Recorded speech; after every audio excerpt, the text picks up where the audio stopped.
Chapter 10 is about hypothesis testing. In hypothesis testing, there is a null hypothesis or default hypothesis that's denoted by H naught. And then there's an alternative hypothesis, which is the research which we try to do. So in this particular case, the null hypothesis is that the standard deviation is 7, and we are trying to explore whether the standard deviation is greater than 7 or not. And the H1 is the symbol for alternative hypothesis. Sometimes we will also use HA or H alpha. For null, we will always use H naught.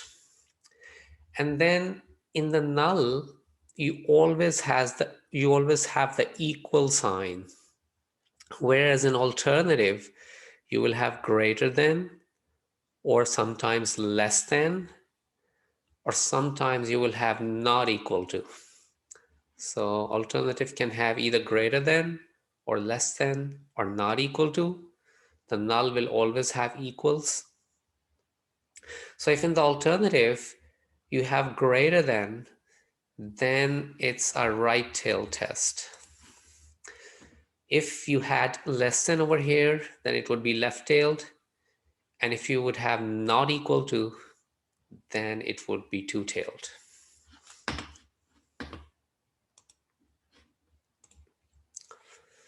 Which parameter is being tested? So we are testing the standard deviation, population standard deviation, if you know your symbols.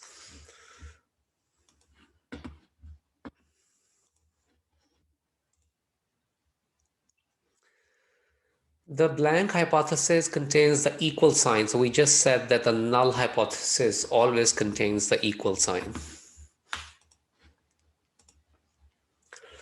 Determine whether the statement is true or false. In a hypothesis test, you assume the alternative is true. So, no. Actually, we assume the real thing is that we make no assumptions. We are carrying the test. But if you are making any kind of assumption in the sense that something stands by default, then it's the null. So it seems that they want to hear this over here. Although strictly speaking, this is not a correct statement because we are doing an investigation. So it's just like when we are investigating a crime, or that whether someone is guilty or not, we don't really make any assumptions. We just carry out the investigation and see what we get. But in one sense, you can assume that the innocent is true by default, because by default, everybody is innocent until proven guilty.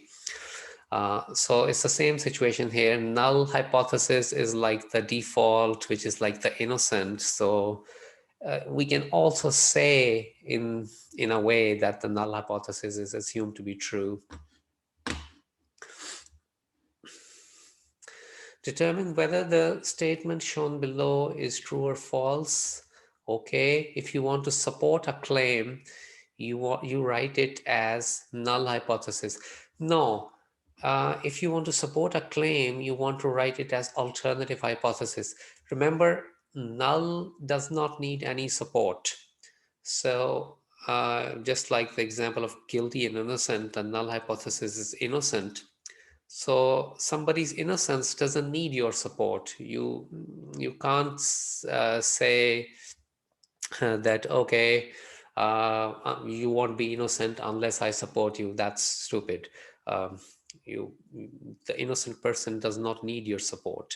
So similarly, the null hypothesis does not need your support. It's the alternative that needs to be supported and kind of you need to have evidence for the alternative. Null stands there by default.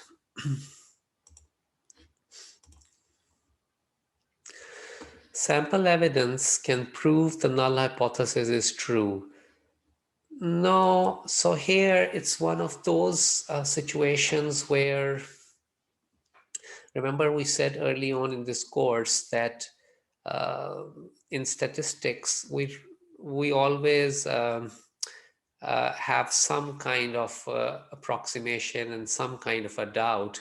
So anytime you see a statement which seems a definitive statement, you always look at it with suspicion. So nothing is proven. It's just that we get evidence and then we say that, okay, we have enough evidence for this conclusion or not enough evidence for this conclusion. Um, just as in the court of law, one can never say that the innocence or the guilt is totally proven. It's just that you go by the overwhelming evidence. Okay.